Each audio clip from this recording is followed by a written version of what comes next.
வணக்கம். தெல்லிப்பளை மகாஜனா கல்லூரியின் 1979ஆம் ஆண்டு உயர்தர வகுப்பு மாணவர்களின் வளர் என்ற காலாண்டு சஞ்சிகை வாசிப்பதற்கு கிடைத்தது.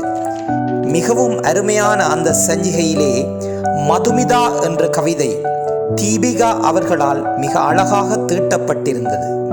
நீண்ட நாட்களுக்கு பின் ஓர் அருமையான கவிதையை படித்த புத்துணர்ச்சி. யாழ்ப்பாண பகுதியில் தலைவிரித்து ஆடுகின்ற புலமை பரிசில் பரீட்சையின் அவலத்தை மிக அழகாக படம் பிடித்து காட்டியிருந்தது. துள்ளி விளையாட வேண்டிய சிறுமி புலமை பரிசில் பரீட்சையின் கொடுமைக்குள் அகப்பட்டு அவளது மன அழுத்தம் இக்கவிதையில் மிக அழகாக வெளிப்படுத்தப்பட்டிருந்தது. இதோ மதுமிதா கவிதை. இணைப்பு துண்டிக்கப்பட்டிருக்கும் தொலைக்காட்சி திரை எண்ணிக்கொண்டிருக்கிறது பரீட்சை திகதியை. ஒரு மாதமாய் பிரஷர் கூடியிருக்கும் தாய் பொம்மைகளை பறித்து ஒளித்து வைத்திருக்கிறாள். படுக்க அனுமதிக்கப்பட்ட பின்னிரவின் பாரத்தில் மயிலிறகுக்காக ஏங்குகிறாள் மதுமிதா.